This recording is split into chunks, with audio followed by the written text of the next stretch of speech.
ഹിമാലയത്തിന്റെ താഴ്വരയിലെ ഉത്തരാഖണ്ഡ് സംസ്ഥാനത്തിൽ പുണ്യനഗരമായ ഹരിദ്വാറിന് സമീപം ഗംഗാനദിയുടെ തീരത്താണ് ഋഷികേശ് സ്ഥിതി ചെയ്യുന്നത്. ഭാരതത്തിലെ ഏറ്റവും പ്രധാനപ്പെട്ട ഹൈന്ദവ തീർത്ഥാടന കേന്ദ്രങ്ങളിൽ ഒന്നാണിത്. ഹിമാലയത്തിലേക്കുള്ള പ്രവേശന കവാടം എന്നാണ് ഋഷികേശ് അറിയപ്പെടുന്നത്. പ്രശസ്തമായ ചാർധാം യാത്ര ആരംഭിക്കുന്നത് ഇവിടെ നിന്നാണ്. ഇന്ദ്രിയം എന്നർത്ഥം വരുന്ന ഋഷികം, നാഥൻ എന്നർത്ഥം വരുന്ന ഈശ എന്നീ രണ്ട് സംസ്കൃത പദങ്ങൾ ചേർന്നാണ് ഋഷികേശ് എന്ന പേരുണ്ടായത്. ഇന്ദ്രിയങ്ങളുടെ നാഥനായ മഹാവിഷ്ണു എന്നാണ് ഇതിന്റെ അർത്ഥം. റൈഭ്യ മഹർഷിയുടെ കഠിന തപസ്സിൽ പ്രസന്നനായി വിഷ്ണു ഭഗവാൻ ഇവിടെ ഋഷികേശൻ ആയി പ്രത്യക്ഷപ്പെട്ടു എന്നാണ് പുരാണം. പിന്നീട് ഈ പേര് ലോപിച്ച് ഋഷികേശ് എന്നായി മാറി. രാവണനെ വധിച്ചതിനു ശേഷം ബ്രഹ്മഹത്യാ പാപത്തിൽ നിന്ന് മുക്തി നേടാൻ ശ്രീരാമൻ ഇവിടെ എത്തി തപസ് ചെയ്തുവെന്നാണ് ഭക്തരുടെ വിശ്വാസം. ശ്രീരാമന്റെ സഹോദരനായ ലക്ഷ്മണൻ ഗംഗാനദിക്ക് കുറുകെ ചരടുകൾ കൊണ്ട് ഒരു പാലം നിർമ്മിച്ച് നദി കടന്ന സ്ഥലമാണിത്. ഇന്ന് ആ സ്ഥലത്ത് കാണുന്ന പ്രശസ്തമായ തൂക്കുപാലമാണ് ലക്ഷ്മൺ ഝൂല. സമീപത്തായി രാം ഝൂലയും കാണാം. ഋഷികേശിനെ ആഗോളതലത്തിൽ പ്രശസ്തമാക്കുന്നത് അവിടുത്തെ യോഗ സംസ്കാരമാണ്. ആത്മീയത തേടിയും ധ്യാനിക്കാനും ലോകമെമ്പാടുമുള്ള ആളുകൾ എത്തുന്ന ഇടമാണിത്. നൂറ്റാണ്ടുകളായി മുനിമാരും യോഗികളും ധ്യാനത്തിനായി തിരഞ്ഞെടുത്തത് ഇവിടുത്തെ ശാന്തമായ അന്തരീക്ഷമാണ്. ശിവാനന്ദ ആശ്രമം, പരമാർത്ഥ നികേതൻ തുടങ്ങിയ നൂറുകണക്കിന് പ്രശസ്തമായ ആശ്രമങ്ങൾ ഇവിടെയുണ്ട്. ഋഷികേശിലെ ഏറ്റവും വലിയ ആശ്രമങ്ങളിൽ ഒന്നാണ് പരമാർത്ഥ നികേതൻ. ഗംഗാനദിയുടെ തീരത്ത് മനോഹരമായ തോട്ടങ്ങളോടുകൂടി സ്ഥിതി ചെയ്യുന്ന ഈ ആശ്രമത്തിൽ 1000-ലധികം മുറികളുണ്ട്. ഇവിടുത്തെ ശാന്തമായ അന്തരീക്ഷം ധ്യാനത്തിനും യോഗയ്ക്കും ഏറെ അനുയോജ്യമാണ്. വൈകുന്നേരങ്ങളിൽ ഇവിടുത്തെ ഘട്ടിൽ നടക്കുന്ന ലോകപ്രശസ്തമായ ഗംഗാ ആരതിക്ക് നേതൃത്വം നൽകുന്നത് ഈ ആശ്രമമാണ്. പ്രകൃതി ഭംഗി നിറഞ്ഞ രാജാജി നാഷണൽ പാർക്കിനോട് ചേർന്ന് കിടക്കുന്ന മഹർഷി മഹേഷ് യോഗി ആശ്രമം ഇപ്പോൾ ഒരു സാംസ്കാരിക ടൂറിസ്റ്റ് കേന്ദ്രമാണ്.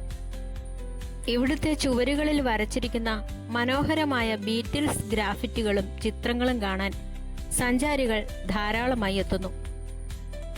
1968 വിഖ്യാത സംഗീത ബ്രാൻഡായ ദി ബീറ്റിൽസ് ഇവിടുത്തെ മഹർഷി മഹേഷ് യോഗിയുടെ ആശ്രമം സന്ദർശിച്ചതോടെയാണ് ഋഷികേശിന് ആഗോളതലത്തിൽ വലിയ പ്രശസ്തി ലഭിച്ചത്. ഇത് പാശ്ചാത്യ ലോകത്ത് വലിയൊരു സാംസ്കാരിക മാറ്റത്തിന് കാരണമായി. ലക്ഷക്കണക്കിന് വിദേശികൾ ഇന്ത്യയിലെ യോഗ സംസ്കാരത്തിലേക്ക് ആകർഷിക്കപ്പെടാൻ ഈ ഒരു സംഭവം വഴിതെളിച്ചു. ഋഷികേശിൽ നിന്ന് ഏകദേശം 32 കിലോമീറ്റർ അകലെ മലമുകളിലാണ് പ്രശസ്തമായ നീലകണ്ഠ മഹാദേവ ക്ഷേത്രം സ്ഥിതി ചെയ്യുന്നത്. പാലാഴി മഥന സമയത്ത് ഉയർന്നു വന്ന വിഷം ശിവഭഗവാൻ കുടിച്ച സ്ഥലത്താണ് ഈ ക്ഷേത്രം സ്ഥിതി ചെയ്യുന്നത് എന്ന് വിശ്വസിക്കപ്പെടുന്നു. പാലാഴി മഥന സമയത്ത് ഉയർന്നു വന്ന മാരകമായ ഹാലാഹല വിഷം ലോകരക്ഷാർത്ഥം പരമശിവൻ കുടിച്ചതും അത് അദ്ദേഹത്തിന്റെ തൊണ്ടയിൽ ഉറച്ചതും ഋഷികേശിലെ കുന്നുകളിലെ നീലകണ്ഠ മഹാദേവ ക്ഷേത്രം സ്ഥിതി ചെയ്യുന്നിടത്താണെന്ന് ഐതിഹ്യം. കാടുകളാൽ ചുറ്റപ്പെട്ട ഈ ക്ഷേത്രത്തിലേക്കുള്ള യാത്രയും അവിടുത്തെ ആത്മീയ അന്തരീക്ഷവും ഏറെ സവിശേഷമാണ്. ലക്ഷ്മൺ ഝൂലയ്ക്ക് സമീപം ഗംഗാനദിയുടെ തീരത്തായി സ്ഥിതി ചെയ്യുന്ന 13 നിലകളുള്ള ഭീമാകാരമായ ക്ഷേത്രമാണ് ത്രയംബകേശ്വർ ക്ഷേത്രം അഥവാ തേരാ മൻസിൽ മന്ദിർ. ഓരോ നിലയിലും വ്യത്യസ്ത ഹിന്ദു ദേവീദേവന്മാരുടെ വിഗ്രഹങ്ങളും പ്രതിഷ്ഠകളും കാണാം. മുകളിലത്തെ നിലയിൽ നിന്നുള്ള ഗംഗാനദിയുടെയും ഋഷികേശ് നഗരത്തിന്റെയും കാഴ്ച അതീവ മനോഹരമാണ്. ഋഷികേശിലെ ഏറ്റവും പഴക്കമേറിയ ക്ഷേത്രങ്ങളിൽ ഒന്നാണ് ശ്രീ ഭാരത് മന്ദിർ. 9ാം നൂറ്റാണ്ടിൽ ആദി ശങ്കരാചാര്യരാണ് ഈ ക്ഷേത്രം പുനരുദ്ധരിച്ചത്. ഇവിടെ പ്രതിഷ്ഠിച്ചിരിക്കുന്നത് മഹാവിഷ്ണുവിനെയാണ്. ഒറ്റക്കല്ലിൽ തീർത്ത സാളഗ്രാമ വിഗ്രഹമാണ് ഇവിടുത്തെ പ്രധാന ആകർഷണം. നഗരത്തിന്റെ ചരിത്രവുമായി ഏറെ ബന്ധപ്പെട്ട് കിടക്കുന്നതാണ് ഈ ക്ഷേത്രം. ഹിമാലയത്തിൽ നിന്ന് ഉത്ഭവിച്ച് കിലോമീറ്ററുകളോളം മലയിടുക്കുകളിലൂടെ ഒഴുകുന്ന ഗംഗാനദി മലനിരകൾ വിട്ട് സമതലത്തിലേക്ക് പ്രവേശിക്കുന്നത് ഋഷികേശിൽ വെച്ചാണ്. അതുകൊണ്ട് തന്നെ ഇവിടുത്തെ ഗംഗാജലം അതീവ നിർമ്മലവും പവിത്രവുമായി കരുതപ്പെടുന്നു. ഋഷികേശിലെ ഏറ്റവും പ്രധാനപ്പെട്ട ഘട്ടാണ് ത്രിവേണി ഘട്ട്. ഇവിടെ വൈകുന്നേരങ്ങളിൽ നടക്കുന്ന ഗംഗാ ആരതി ആത്മീയമായ വലിയൊരു അനുഭവമാണ്. മന്ത്രോച്ചാരണങ്ങളുടെയും ദീപങ്ങളുടെയും പശ്ചാത്തലത്തിൽ നടക്കുന്ന ഈ ചടങ്ങ് കാണാൻ 10,000-കണക്കിന് ആളുകളാണ് ഒത്തുകൂടുന്നത്.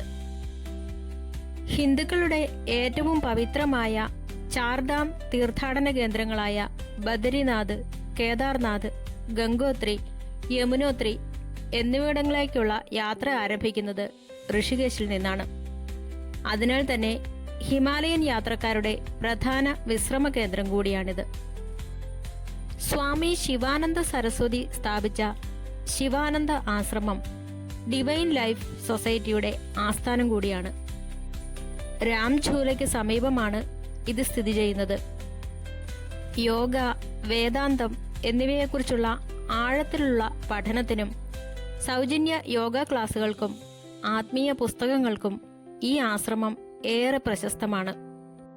ആത്മീയമായ പ്രാധാന്യത്തിനപ്പുറം ഭാരതീയ ചരിത്രത്തിലും സനാതനധർമ്മത്തിന്റെ പുനരുജ്ജീവനത്തിലും ഋഷികേശിന് വളരെ വലിയ ചരിത്രപരമായ സ്ഥാനമുണ്ട്.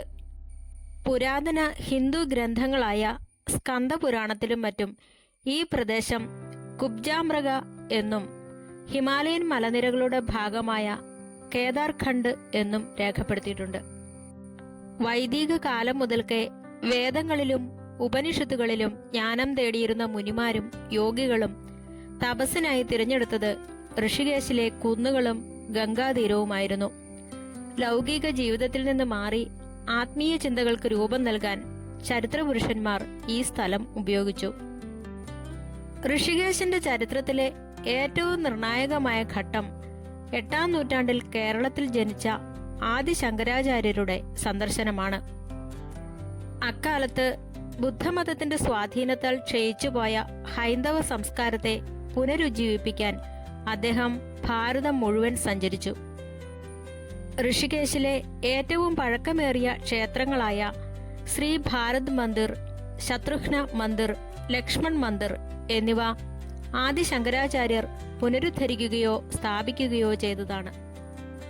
ബദരിനാഥ്, കേദാർനാഥ് തുടങ്ങിയ ഹിമാലയൻ പുണ്യസ്ഥലങ്ങളിലേക്ക് പോകുന്ന തീർത്ഥാടകർക്ക് വിശ്രമിക്കാനും ആത്മീയ പഠനം നടത്താനുമുള്ള ഒരു പ്രധാന താവളമായി അദ്ദേഹം ഋഷികേശിനെ മാറ്റിയെടുത്തു.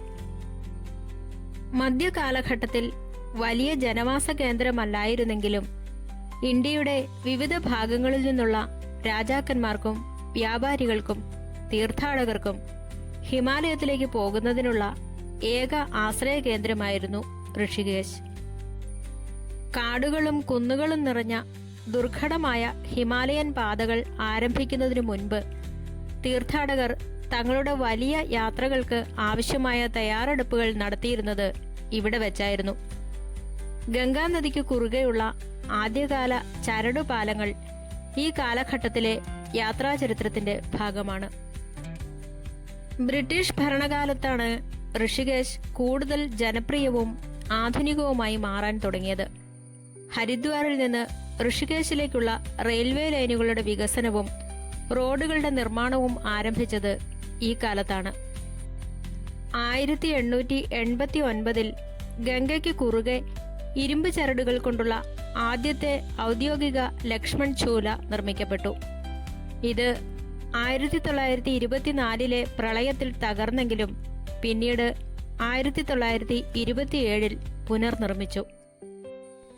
വന്യമൃഗങ്ങളും കാടുകളും നിറഞ്ഞ ഈ പ്രദേശത്തെ ഒരു ആധുനിക തീർത്ഥാടന കേന്ദ്രമാക്കി മാറ്റുന്നതിൽ അന്നത്തെ ഭരണാധികാരികളുടെയും ഒപ്പം വലിയ ആശ്രമങ്ങളുടെയും പങ്കാളിത്തം ചരിത്രപരമായി പ്രാധാന്യമുള്ളതാണ്.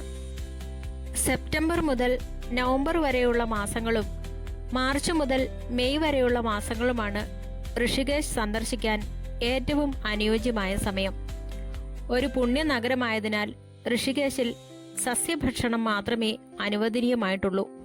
ഇവിടെ മദ്യവും മാംസാഹാരവും പൂർണ്ണമായി നിരോധിച്ചിരിക്കുന്നു. ആത്മീയതയ്ക്ക് മാത്രമല്ല സാഹസിക പ്രിയർക്കും പ്രിയപ്പെട്ട ഇടമാണ് ഋഷികേശ്. ഗംഗാനദിയിലെ തണുത്ത വെള്ളത്തിലൂടെയുള്ള റിവർ റാഫ്റ്റിംഗ് വളരെ പ്രശസ്തമാണ്. ഇന്ത്യയിലെ ഏറ്റവും ഉയരമുള്ള ബംഗി ജമ്പിംഗ് പോയിന്റുകളിൽ ഒന്ന് ഇവിടെയാണ്. കൂടാതെ സിപ്പ് ലൈൻ, ട്രെക്കിംഗ്, ക്യാമ്പിംഗ് എന്നിവയ്ക്കും ഋഷികേശ് പ്രശസ്തമാണ്. കേവലം ഒരു വിനോദസഞ്ചാര കേന്ദ്രം എന്നതിലുപരി ഭാരതീയ സംസ്കാരത്തിന്റെ, പ്രത്യേകിച്ച് യോഗ, വേദാന്തം, ഭക്തി എന്നിവയുടെ ജീവസുറ്റ പ്രതീകമാണ് ഋഷികേശ്. ആത്മീയ അന്വേഷകർക്ക് മനസ്സിന് ശാന്തിയും ഭക്തർക്ക് പുണ്യവും നൽകുന്ന ഒരു പുണ്യഭൂമിയാണത്. ചുരുക്കത്തിൽ, വൈദിക കാലത്തെ ഋഷിമാരുടെ തപസ്സിൽ തുടങ്ങി ആദിശങ്കരാചാര്യരുടെ സാംസ്കാരിക പുനരുജ്ജീവനത്തിലൂടെ കടന്ന് ആഗോള യോഗ തലസ്ഥാനമായി മാറിയ ഋഷികേശിന്റെ ചരിത്രം ഭാരതീയ സംസ്കാരം ലോകമെമ്പാടും വ്യാപിച്ചതിന്റെ നേർക്കാഴ്ചയാണ്.